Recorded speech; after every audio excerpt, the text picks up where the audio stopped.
And welcome back into the Sports Source, this segment of our show brought to you by Madisonville Marine. You see right there, madmarine.com.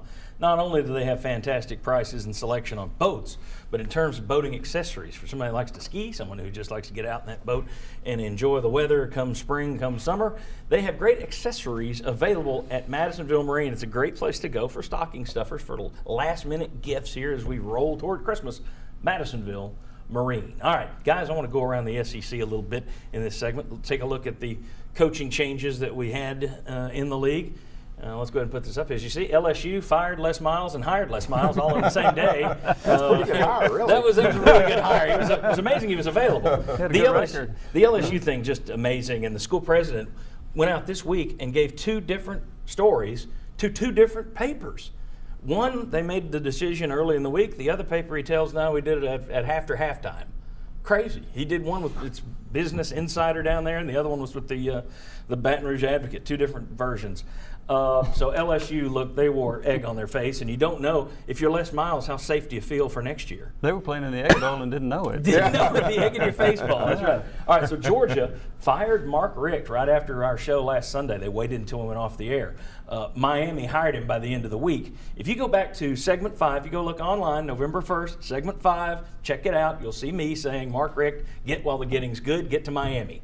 Instead, he waited around, got a buyout on top of it. Georgia hires alumnus and Bama defensive coordinator Kirby Smart. Missouri, Gary Pinkel steps down due to illness. They went around and talked to people, but without a president, without a chancellor, hard sell. So they wound up promoting Barry Odom there. Interestingly, that's your defense coordinator. He's going to smoke a lot of those assistants that were there. He's going to change the coaching staff quite a bit. And then the big one today, it had been rumored, South Carolina actually offered the thing to Rich Rodriguez. He turned him down yesterday. Will Muschamp is your man, according to most reports today, that he has agreed in principle to be the South Carolina head coach. All right, let's start with this, all right? Georgia, first-time head coach. Many times that's worked out. Mark Richt, it worked out. Vince Dooley, it worked out. Philip Fulmer, you can go on and on and on. Many times it's worked. But in this day and age, Power 5 conference, the amount of short leash you get, can you hire a first-time assistant at this level anymore? I think that's a heck of a roll of the dice. We visited with Chip Towers at the Atlanta Journal-Constitution. He said that going back to the 1930s, Georgia has done it this way. Where they Wow. and the exception would be they hired Jim Donnan, who was a head coach at a Division I AA school. They have usually gone in that direction. I think that's too risky. I'm surprised they did it. I know Kirby Smart played there. I know he's got a good reputation as a defensive coach. But some of these guys that come from the saving tree that coach defense have not exactly excelled. Jim, We'll talk about one in a minute, yeah. I heard an interview where Jim McElwain talked about how important that, 3 years at Colorado State, is that where Yes. he was? Yes. That's right. How much he learned. He said that was invaluable rather than going from coordinator to a Florida. I think in the day, you hired a Mark Richt, you hired a Bobby Bowden, a Vince Dooley, you hired Vince Dooley, you had a longer leash back then. Sure. I think it's changed now with the amount of media like this, with the social media. I just think the pressure gets ramped up on these guys after year 2. Well, heck, at Charlie Strong, it was after year 1. He was getting it in year 2. So I think it's difficult when you hire a first-time If you guy. go back and look, and you've done it on this show, if you go back and look at Vince Dooley's first few years at Georgia, does Vince Dooley survive to become basically Vince Dooley? And he probably doesn't with the way things are now. If you look at his record, he would have been fired about 3 different times in today's age. All right, Missouri, yet another first-time coach at this level. They were handcuffed, there's no question.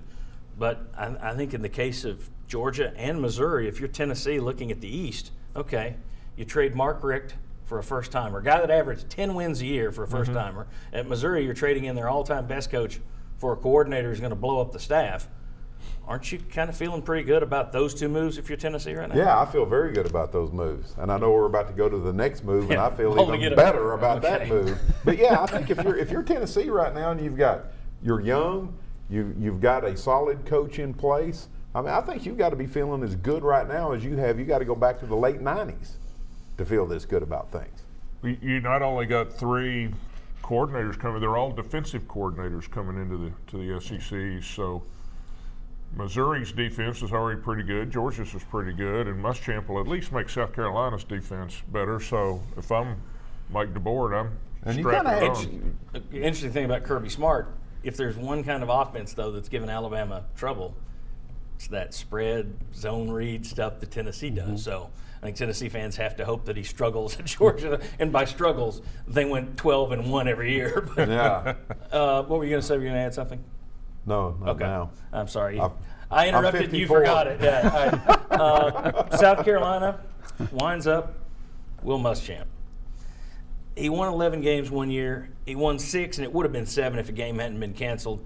He wasn't the complete nightmare. And you got to remember, he inherited an absolute dumpster fire in terms of roster and discipline at Florida. But if you're Ray Tanner, the AD over there, Steve Spurrier was a big proponent. He was behind him all the way. Muschamp's even reached out to Marcus Lattimore about being a coach. He played it right politically. Any way in the world you make that pick if it's you. No. No. Mike?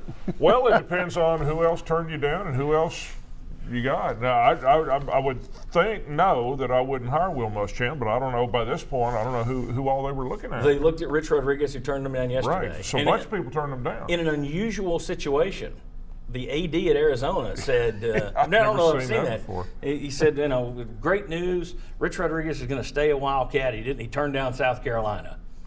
Wow, kind of a zing there. South Carolina, I tell you, I've said this before.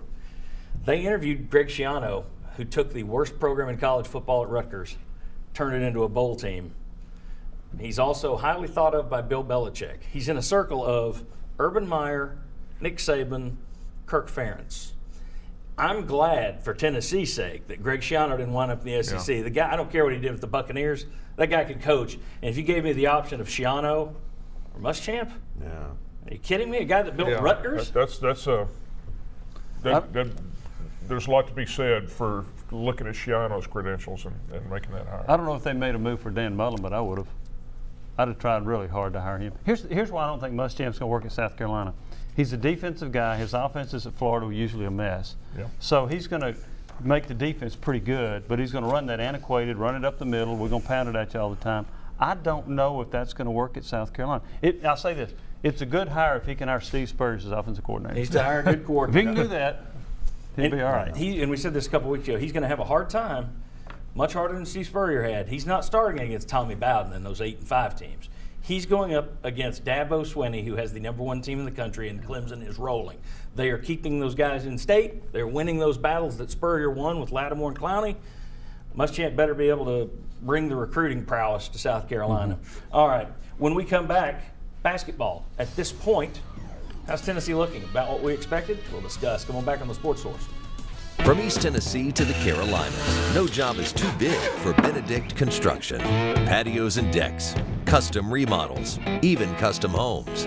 With a reputation for excellence, rely on the custom work of Benedict Construction.